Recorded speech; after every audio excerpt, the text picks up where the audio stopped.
well. I tell you what, our first guest on today's Big Blend Radio Champagne Sunday show is author Nancy Burke, and she's joining us to talk about her upcoming new novel, Only the Women Are Burning. Nancy is reading it right now. So we got two Nancys. We got author Nancy, we got Big Blend Nancy here.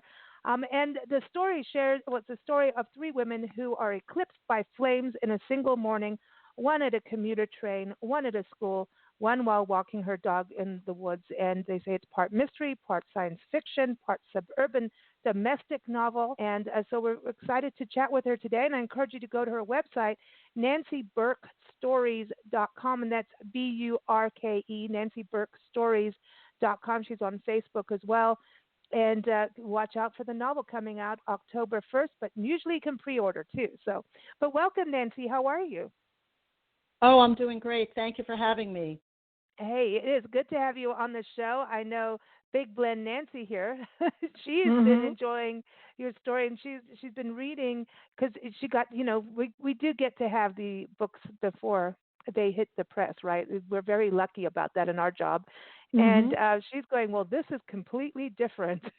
Yeah, it is absolutely 100% different than anything I've read over within the last 10 years. How about that? Wow. I'll say that. No, it's really different. It's very well written. It moves fast. And you're like, uh-oh, now what's going to happen? Uh-oh, now what's going to happen? Because something's going to happen. No, I'm enjoying it. I don't want to give anything away, so I want to hand it to Nancy to kind of, you talk about what you want to say about your book.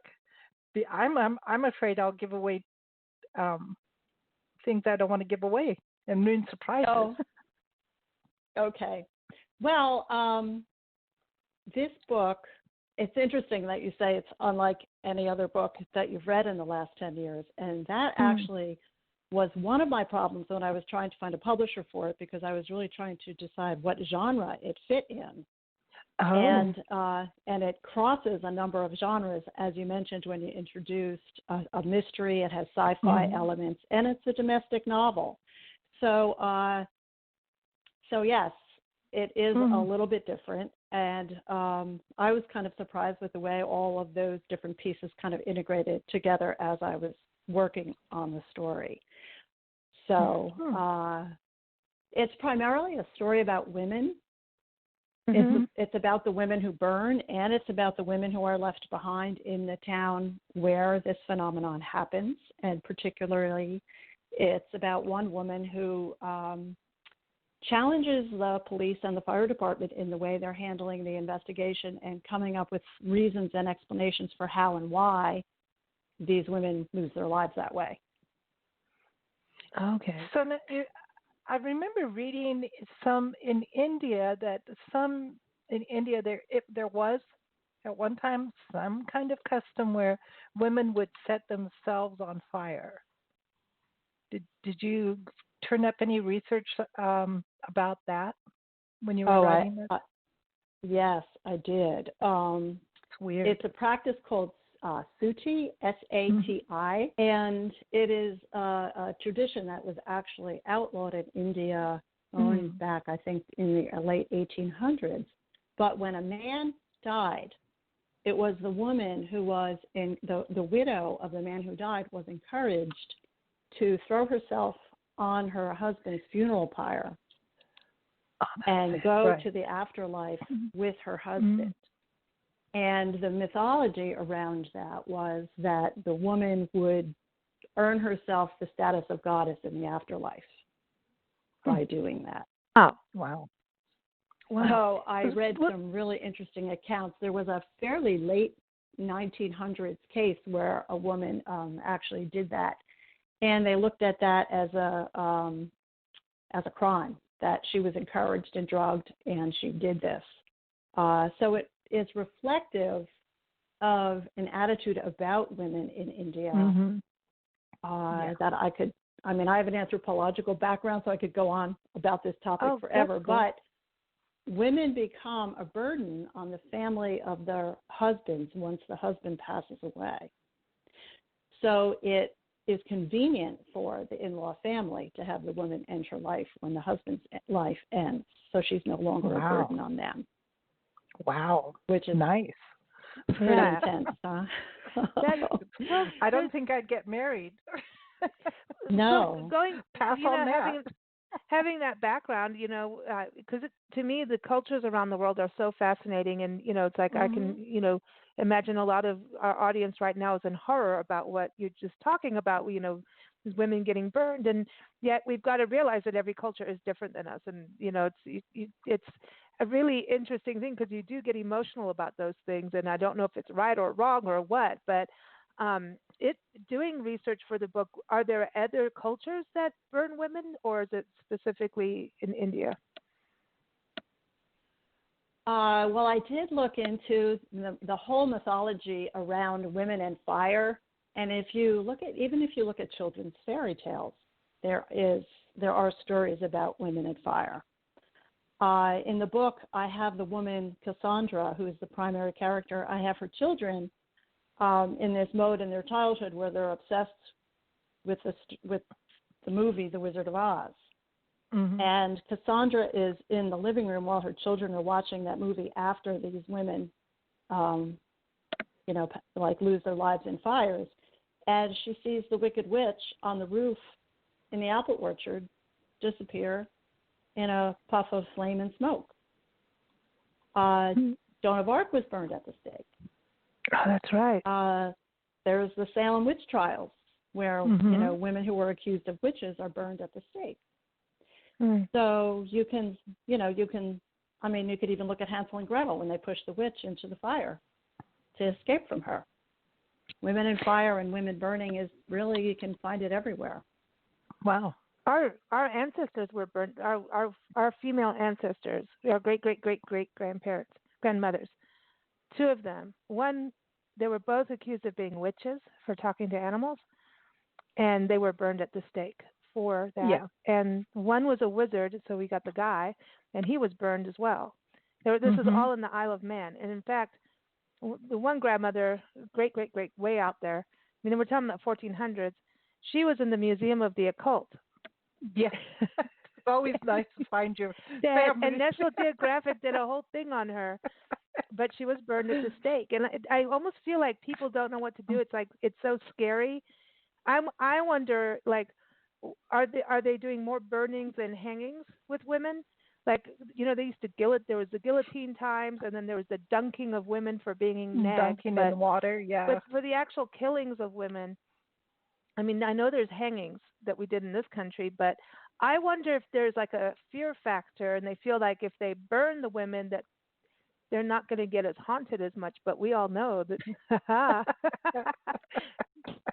they could come back, no matter what. Their spirits come back. Yeah, their spirits come back some way. Well, in the story of Only the Women Are Burning, there is a group of women who have a mom's support group where they come together to support each other as they're raising their children. And the police start to look at that with suspicion, as though it might be a cult.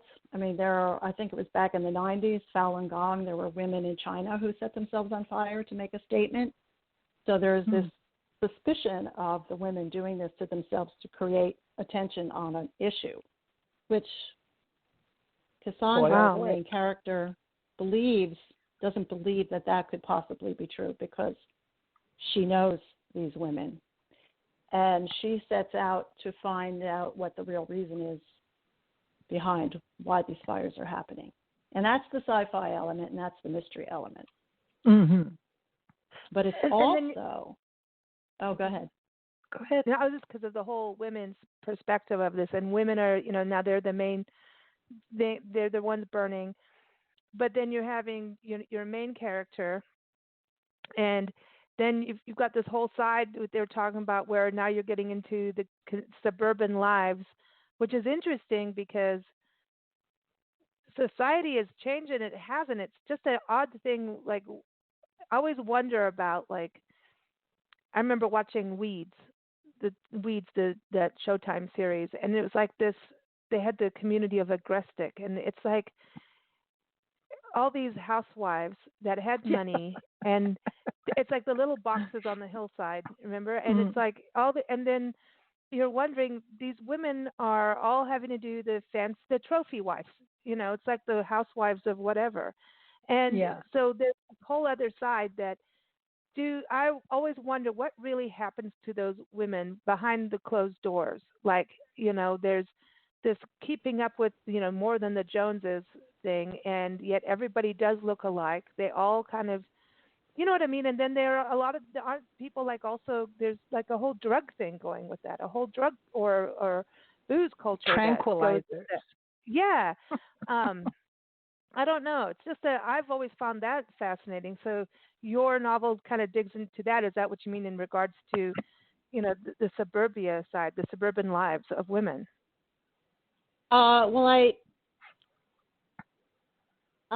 let's see. How do we say this? It's not so much that. I mean, I know of the show Weeds, but I never actually watched it, so I can't really make a good comparison to that. But I did want this book to be about women and their lives in suburbia, and the fact that there are many women, at least I was a part of a group of women in my community, who stopped working full-time when they had children and devoted their lives to home and family and raising their children themselves. Yeah. And there is a slippery slope for women who were career-minded prior, who make that switch in their life.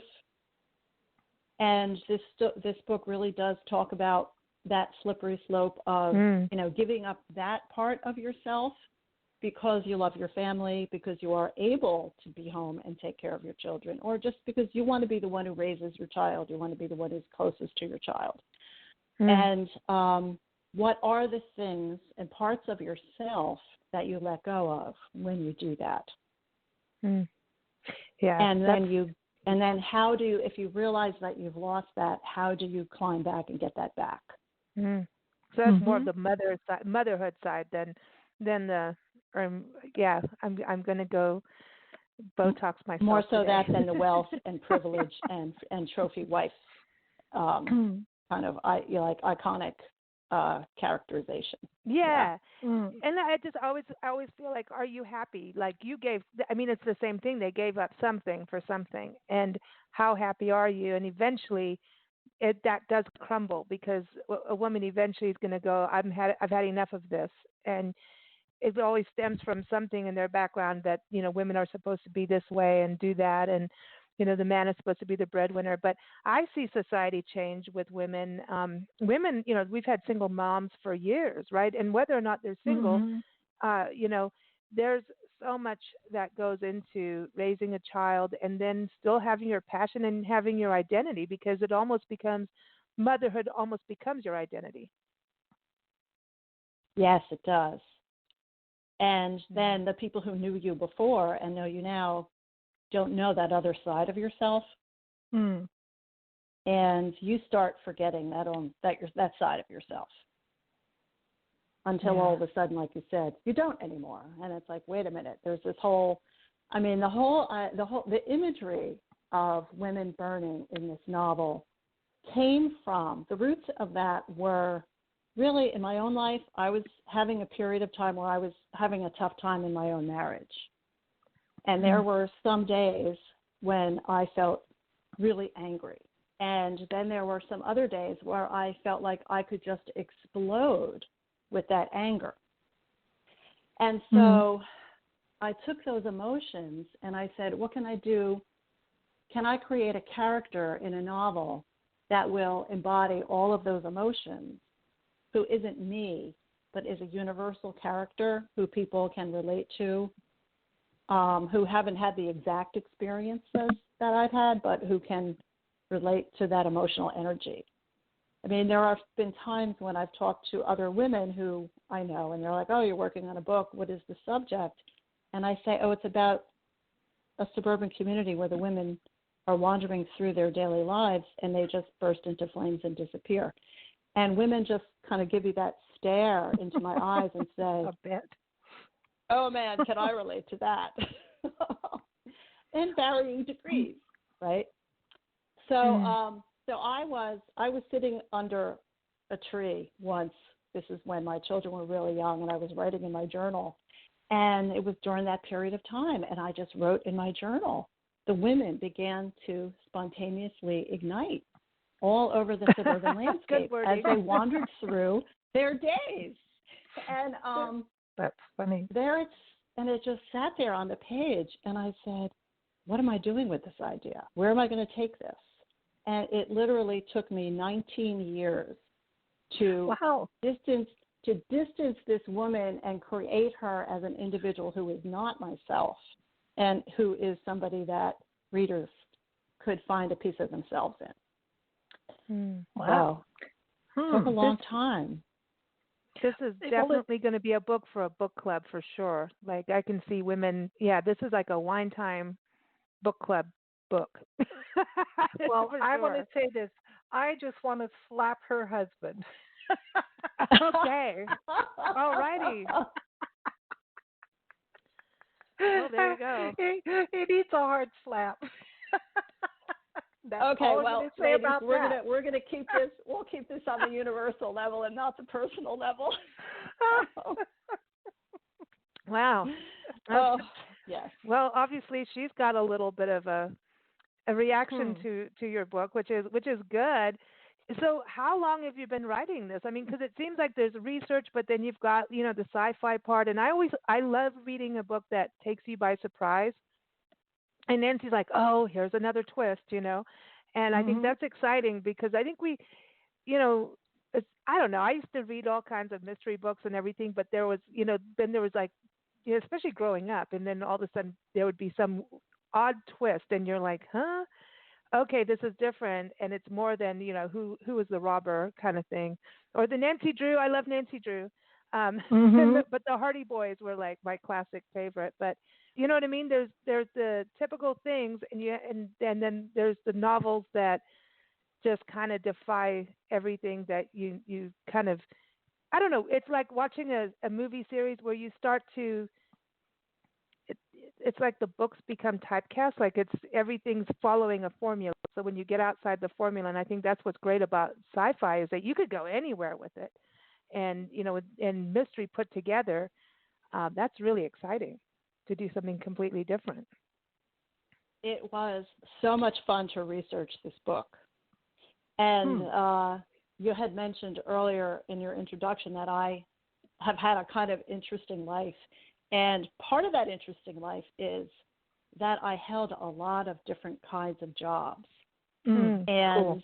a lot of what I put into the book in terms of sci-fi are based on elements that I came across in the various jobs that I held throughout the years. One in particular was a job that I held at a Challenger Learning Center. That was a nonprofit organization that taught space science, and there are centers all over the United States where the surviving family of the people who died in the Challenger disaster back in I think that was in '89, can't remember the exact year, teach space science to children. And so I was a mission commander, a Challenger Center nearby for a while my kids were growing up, and I had time. I had spare time on that job in between my missions to just research space science so that I could embellish my stories and my lectures and my experiences with the kids in the classes. And so some of the sci-fi foundation came from those experiences. Just reading NASA. I mean, we could go into the NASA archives and read, Buzz Aldrin's journal entries when he was up in space right after his spacewalk. That's amazing. Great stuff to draw upon when you're developing a book. And we went to a place I was going to say in Texas, in East Texas. We went to, and this was eerie. It was an eerie area just for us. Like it was just this idea of the story of the Columbia Challenger that blew up out there. The space shuttle blew up in East Texas and that whole area. And there's a museum in there that has artifacts from those who passed, and you go in there, and then they've done like a makeshift little shuttle-y thing, and you go in, and you kind of I get an idea of what it was like. But the story of how when this explosion happened, how the town didn't let like the news crews in, they were like, we're going to solve this ourselves, and they went out and picked up the remnants and housed the families and housed the FBI and all those people in their own homes. And it was this tiny town in Texas. I want to say Sabine, Texas, where it was in that area. Okay. And so they could isolate and they could control the experiments and control the forensic evidence. And there's like this whole big national forest out there. Nancy and I are driving through on our way. We're driving through, and there's kind of a spiritual feeling out there, and it's very, very tiny town. And once we'd gone through and learned the story, because we really didn't know, once we went through, and then you're driving through the forest, and you can just imagine what that was like from that explosion in the forest, and then not letting people in, which was a whole other deal. Like, I'm sorry, you're not allowed in our town, and you're not allowed out, you're not allowed in. That's just like a weird feeling. That's like a creepy thing to me for some reason. It just kind of, so when we were driving through, I'm like, there's this weird part of you that wants to run out in the forest and start looking for stuff. I can't explain it, but I'm just being honest. You kind of want to go in, and I don't know. It's odd. It was a very odd feeling to do that. It sounds like there was kind of a spiritual awe around the place, and it was just kind of shared by everybody who was there. Probably a contagious feeling to anybody who tried to visit. Yeah. Like walking past downtown Manhattan after the 9/11 towers, towers fell. A spiritual sense of the people who were lost. And in the town, in my book, what Cassandra uncovers through conversations with people in her town are different spiritual interpretations of what's happening to the characters who are disappearing in the story. And it touches on how everybody finds their own spiritual way of coming to grips with something that is a tragedy. Yeah, see, we all do that. Yeah, exactly. You're going to go through. So then you start touching on religion, right? And that's got to be interesting, especially nowadays. Everyone's kind of still arguing about stuff. Oh, we'll argue forever. Yeah, absolutely, for sure. That's never going to stop. Unfortunately. Now, that must have just been like such an interesting job, though. Just did you get that vibe?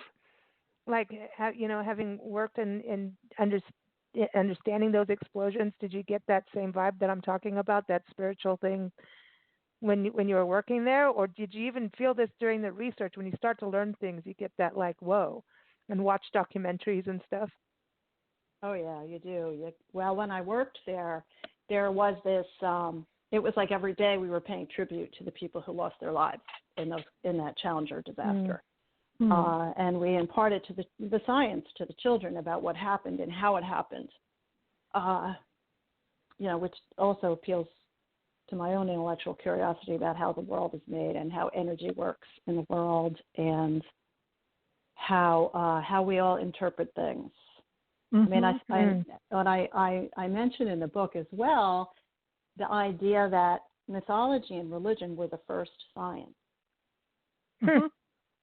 Because people did not have a way to measure and examine and understand things in the physical world that we know today through science. The ancient Egyptians didn't have microscopes.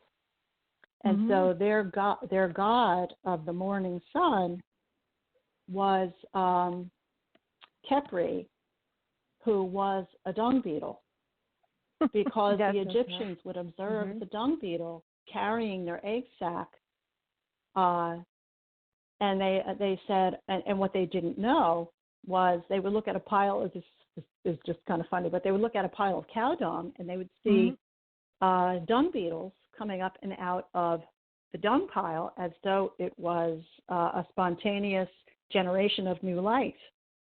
Now, they didn't have microscopes, so they made up a mythology about this, and it just kind of, it just kind of made its way into their mythology. And it was a dung beetle who carried the sun into the sky every morning. And so, it's like, well, we don't have science, we don't have the tools and the instruments to measure things, so we make up stories to explain things to ourselves that satisfy our curiosity. That's so human. I mean, that's exactly what humans do. If you don't really know, you make up something that you can live with. Like, okay, I think it's we this. do. And then, and sometimes it's totally innocent, and then sometimes it can really get us in trouble. Yeah, it can. And then, people disagree because everybody's making up their own thing. Because based on we don't really know. And even now when I look, I always say this, that history is interesting because we base everything on things we found from the past. And I always wonder what will happen when we find yet another bone or fossil that is so much earlier than the ones we have now, and we will have to reorganize our whole thoughts about history. Like we have things like, I always say this on the show, that we have hummingbirds in this country. There are none in Europe, but the earliest fossil of a hummingbird comes from Europe. So you got to look at it and go, well, something happened. How did it get there? Yeah, so it flew. So it's like, okay, so it's just going to take finding one more fossil that's earlier, and maybe it'll be in some other country altogether that also doesn't have hummingbirds. We just don't know. So and hummingbirds are part of fire mythology too. Hummingbirds. There's stories of hummingbirds that they carry fire from the volcanoes or something. There's some stories to the underground. They carried. Yeah. So it's interesting, because we only know what we know right now based on what we found, and we're not through finding things, so we really don't know all that much. Yeah, which makes it positive. But that makes it fun to write and read. Yeah, I've heard this, that every time science answers a question, it creates another question. Yeah, exactly. And so we all just keep going, and we all just keep hoping that it's all going to make a picture someday, that we're going to get to the end of it all and we're going to have all the answers. But we think we've got a long way to go till we do that. I know Nancy's reading your book, author Nancy. Author Nancy, in regards to who would enjoy this, because I know we're talking about women blowing up, burning, or igniting. We're talking about women going in and trying to solve what's going on, which is always interesting because then you have to go, ma'am, it's not your job, ma'am, kind of thing. So, so I'm wondering, because it seems like it seems very feminine, but at the same time, I think the topics you're covering are very universal too. That I think different people will enjoy this, not just women. But the first thing would be, oh, this is a women's read. Would you say men would enjoy this too, and have men read it that you know of? Well, we're in advanced review copy stage right now, so there haven't really been any men who have read it yet. But it is a science. It is a mystery sci-fi story, and I think men would enjoy it too, from the point of view that it's a mystery that can be unraveled, and it happens to be a woman protagonist doing it. But I think men would enjoy it. But I do think primarily the book is for women. I think you touched on it earlier, that women's groups would read, if they read this together, would have a whole lot of things to say and a whole lot of things that they could share and relate to about the book and about their own lives on multiple levels. So yes, it is primarily for a female audience, but I challenge any man to read it, and I would love to hear what he would have to say about it. Yeah, and join in with the women's book groups to exchange ideas with them, because they might just learn something about women and about themselves that they were not able to recognize prior. Yeah.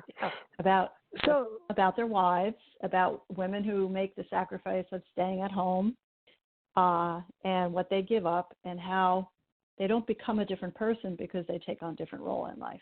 They are still the same person through all their phases. I also wanted to ask about, you said that you've written a young adult novel and also narrative nonfiction. Can you tell us about those two pieces? Oh, sure. Yes. My first book is called From the Abuela's Window, and abuela is the Spanish word for grandmother.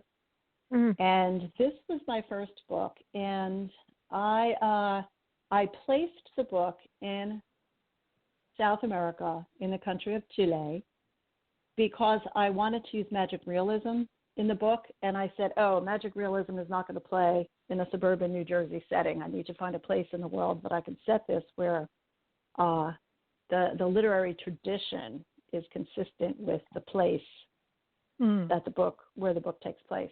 And so that's the story of a 12-year-old girl whose father is among the disappeared under Pinochet's military dictatorship of the early 1970s through the 80s. And the magic realism has to do with a magical bicycle, and I'm going to leave it at that. But it's a pay it forward. It's a pay it forward book. It's, if I'm doing this for someone, I certainly hope that somebody else somewhere is doing the same for my disappeared father. Okay. Neat. So that neat. That was an early book, and my second book, I was looking for a new book to write, and I went to the screening of a film called The Singing Revolution, which was about the country of Estonia when the Soviet Union was disbanded and all the 15 republics became independent countries. And there was an older woman there who got up with 4 other people at the end of the film, and they told their stories of their flight as children out of Estonia and into Nazi Germany in front of the Soviet invasion of Estonia. Wow. And what surprised me about this was what we normally know about that period in history is fleeing from the Nazis, because we know about all their atrocities, we know about the Holocaust.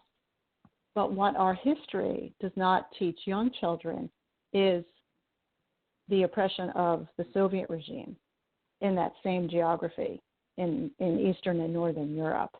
And so I went up to this woman who was telling her story, and I said, somebody needs to write your story. And she kind of thought I was just being very flattering, but I actually followed up and found her phone number and called her and met with her over a period of years. And she told me the history of her flight as a child. And that's my second book. It's called If I Could Paint the Moon Black. And the title was because she would be a child and she would be in her bed and she would hear the bombs going off in the sky over her city on the days or the evenings when the moon was full and the light was good. And she would lay there and pray that if I could paint the moon black, the airplanes would no longer come.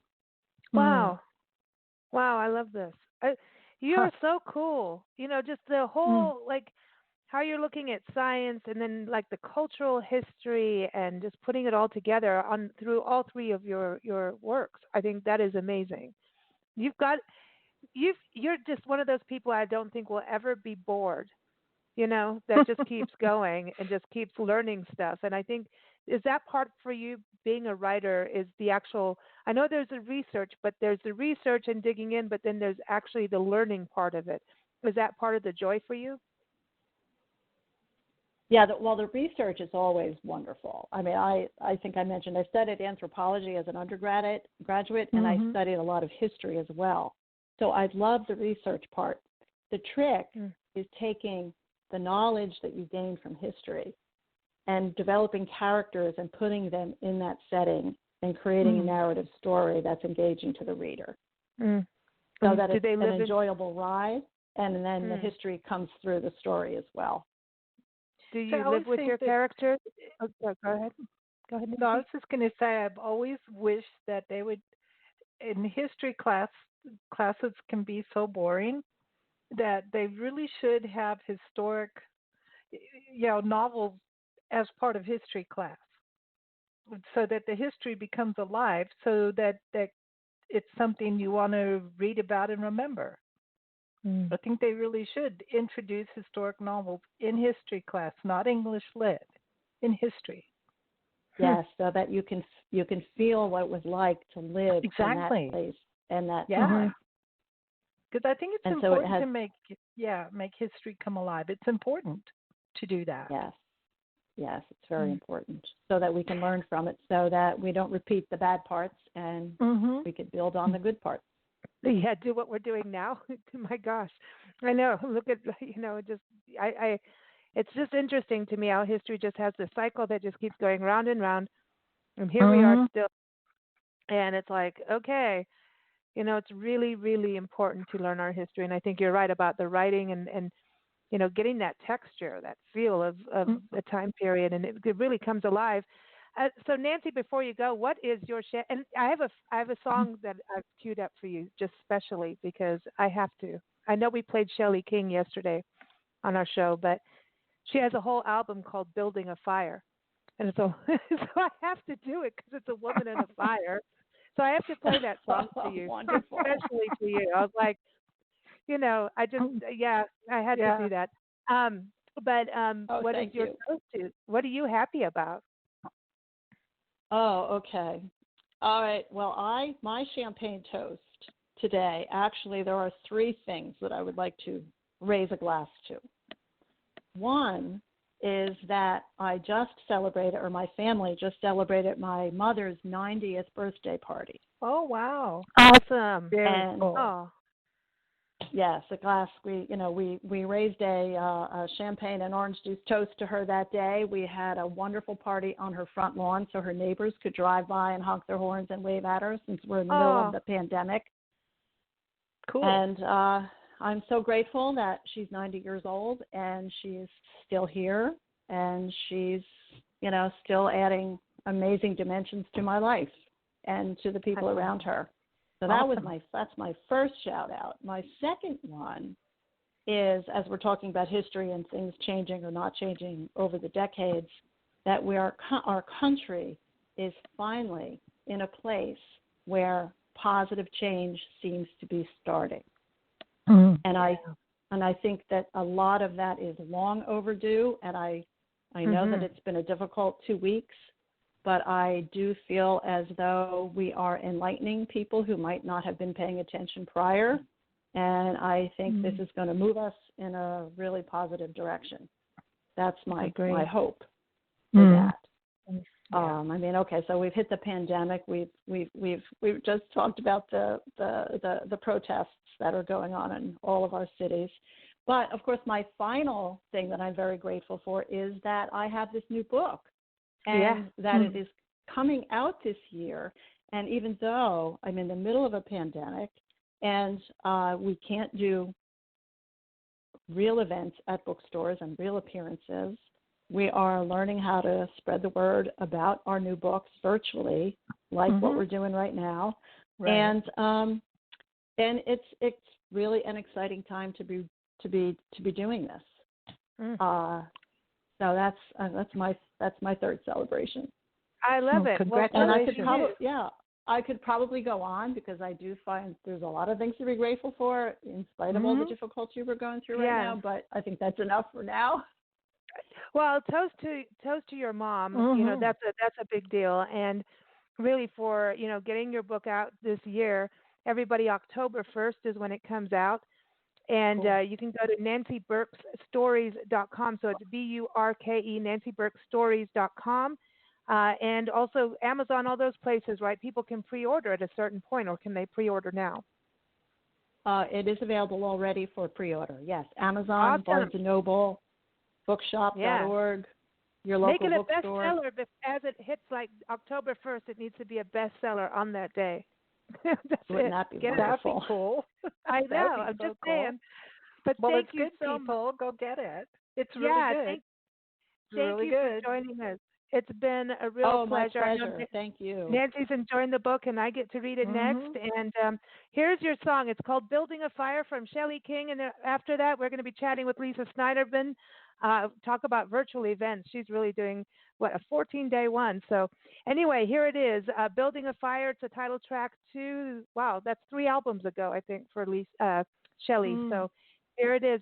This is just for you. I had to play it. I was like, I can't not do this. So you take care and stay safe and happy, Nancy. Thank you. And thanks for the book. Thank both of you so much. Thank you. Back in the woods. Bye-bye.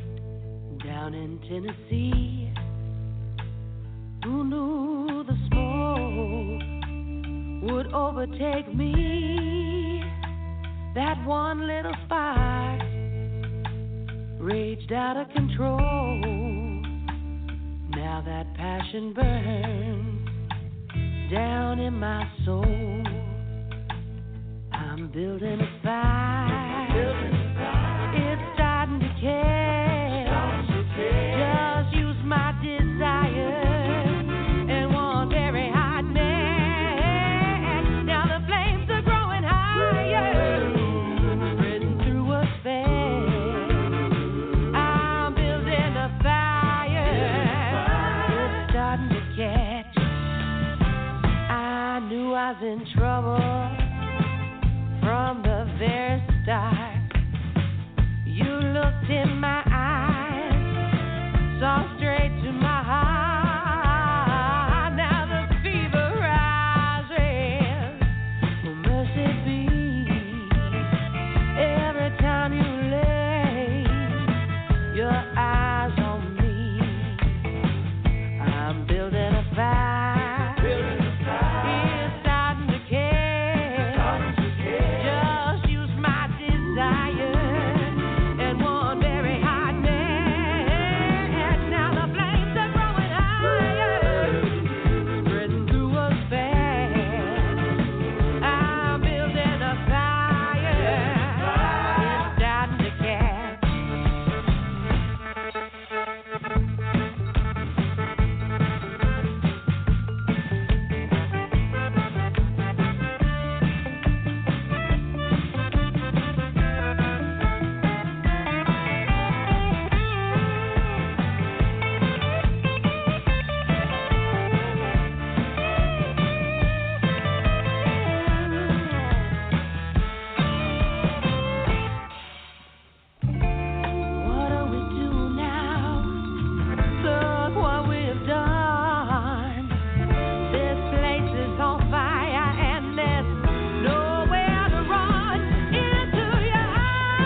Burn.